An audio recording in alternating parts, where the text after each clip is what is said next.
Eu estou me referindo ao sal integral. Não é o sal que você conhece, chamado sal de cozinha, que é esse branquinho que você coloca na mesa. Esse aí, ele é apenas cloreto de sódio. Ele tem sódio e ele tem cloro. Os outros 80 elementos foram removidos. Sobraram esses dois. Aí a situação é totalmente diferente. Eu vou conversar com você da importância do sal integral, com mais de 80 minerais. Então, por que nós vamos usar o sal? Essa que é a pergunta. Na literatura, tem inúmeros livros sobre isso. Estou mostrando alguns aqui para você ter uma ideia. Por exemplo, esse livro aqui do David Brownstein é excelente para você ter uma ideia geral sobre o sal, tá? Ele mostra a importância do sal na saúde humana, tá?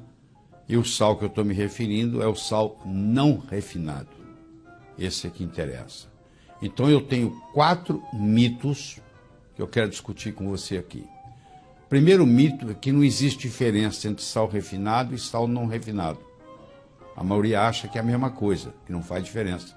E é a diferença que faz a diferença. O segundo mito, uma dieta baixa em sal é saudável. Não é verdade. Vou provar para você que estudos mostram que se você fizer uma dieta baixa em sal, primeiro você tem muito menos energia. E você vai a longo prazo sofrer uma série de consequências. Então essa chamada dieta hipossódica, ela não é uma dieta saudável. E ela é usada demasiado na medicina.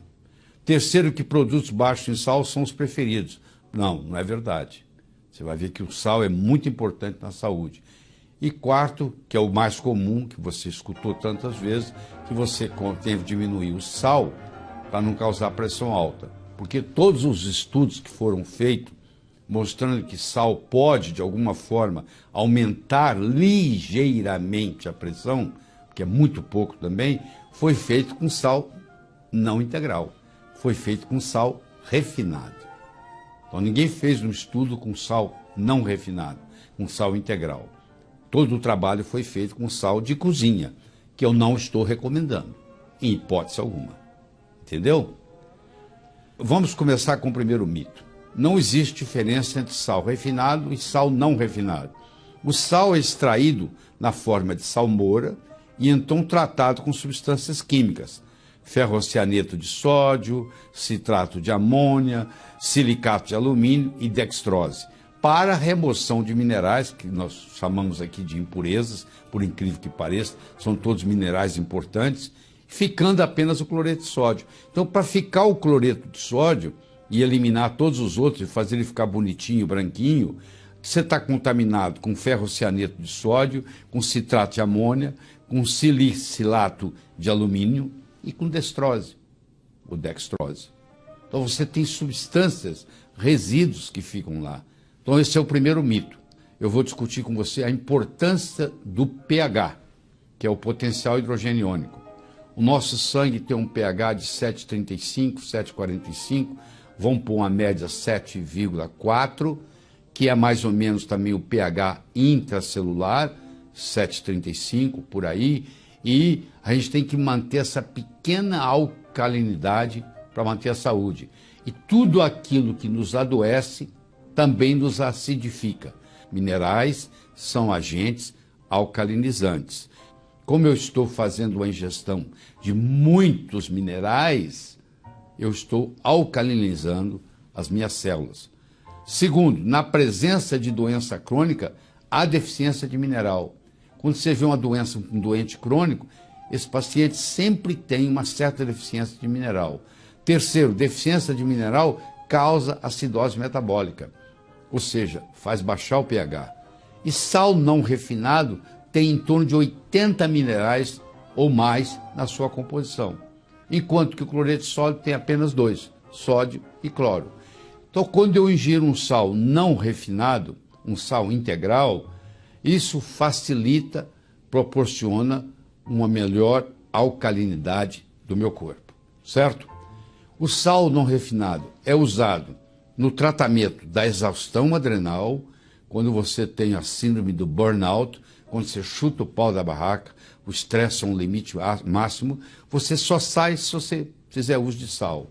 Ajuda na asma, na rinite alérgica, ajuda no processo de detox, ajuda no diabetes, ajuda na fadiga e, claro, ajuda em pacientes que têm o chamado hiponatremia, onde o sódio no plasma, no sangue, no plasma, está abaixo de 141 miliequivalente por litro. Então eu tenho uma aplicação muito grande do sal não refinado. O segundo mito que existe sobre o sal é que uma dieta baixa em sal é saudável. Para a maioria dos pacientes, uma dieta baixa em sal não altera os níveis da pressão arterial, em nada.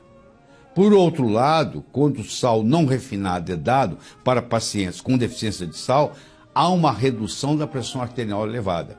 Vou dar um exemplo para você. O paciente tem uma pressão alta, como nós já discutimos aqui nesse programa, porque ele tem deficiência de magnésio. E eu dou para ele um sal integral, um sal não refinado, que tem um certo percentual de magnésio. E agora essa suplementação com esse sal vai fornecer esse magnésio que vai promover o relaxamento dos vasos e vai baixar a pressão. Então, por incrível que pareça, parece para você até um paradoxo, que eu estou dando sal e estou diminuindo a pressão arterial. Elevados níveis de insulina são associados com risco aumentado de doença cardiovascular, diabetes, obesidade e hipertensão. A insulina aumenta na presença de dieta baixa em sal. Aqueles pacientes que você está dando dieta baixa em sal, aqueles pacientes que estão fazendo uso de uma dieta sem sal ou com pouco sal, eles têm uma tendência em aumentar a insulina, que vai aumentar a resistência insulínica, que vai piorar o diabetes, que vai piorar a hipertensão e que vai facilitar a doença cardiovascular. E não sou eu que estou falando isso, não. Isso está publicado, muito publicado.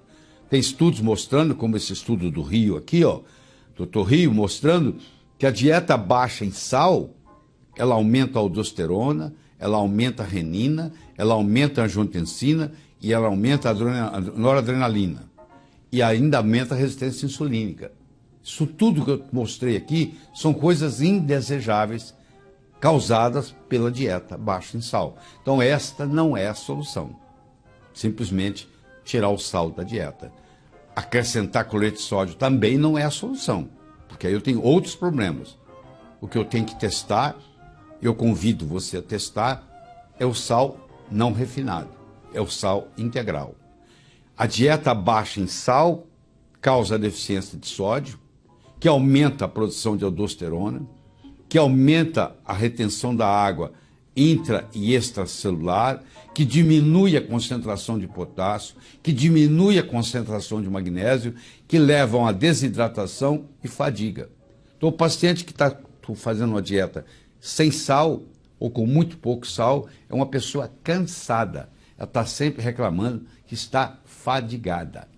Quando você introduz o sal não refinado, o sal integral, esse paciente cura a fadiga, o cansaço que esse paciente tem. Olha que interessante, publicado no American Journal of Hypertension. Há uma elevação do LDL colesterol nos pacientes em uma dieta baixa em sal. Mais um dado mostrando para você que dieta baixa em sal não é a solução. Eu posso mostrar vários. Nós vamos estar discutindo isso aqui. O terceiro mito é que devem ser recomendados produtos baixos em sal. Dietas baixas em sal predispõem à deficiência de cálcio, à deficiência de magnésio, à deficiência de potássio e causam depressão de vitaminas do complexo B. Estudos têm demonstrado que deficiência de minerais e vitaminas aumentam a morbidade e a mortalidade de doenças cardiovasculares, que é a que eu estou tentando reduzir. Então o efeito é exatamente o oposto do que vem sendo pensado. Uma revisão de 56 estudos com pacientes hipertensos mostrou que o efeito de uma dieta baixa em sal é mínimo redução, o que ocorre. A redução é muito pouco. A redução da pressão sistólica é de 3,7 milímetros de mercúrio e da diastólica de 0,9. Você imagina um paciente que tem 180 por 90. Ele vai terminar com 176,3 por 89,1. Ou seja, falar de outro modo, um paciente que tem 18 por 9 de pressão, que está elevado, Se eu fizer uma dieta sem sal, o máximo que ele vai chegar é 17,6 por 8,9. Você vê que não mudou muito, não. Não fez tanta diferença nenhuma, do ponto de vista prático. Isso é uma meta-análise de 56 estudos publicados no JAMA, uma revista de alta credibilidade no meio médico. Sal integral não refinado destoxifica o organismo de bromo, tóxico com inúmeras consequências indesejáveis. O bromo é praticamente um veneno, é um halogênio que é venenoso, que infelizmente hoje no fermento brasileiro usa-se o bromo. E o bromo, que você come pão, por exemplo, você comer pão, massa fermentada, é feita com bromo. Então, se você ingere pão todos os dias, você tem uma certa intoxicação por bromo. E um jeito de você se livrar do bromo é fazer uso do sal integral. Mais uma razão para você fazer uso de sal integral. A dieta baixa em sal causa acidose, aumenta o risco de doença cardiovascular e mortalidade, causa dislipidemia, ou seja, perturba o colesterol e os triglicérides, faz um desequilíbrio de vitaminas e minerais e promove um acúmulo de substâncias tóxicas.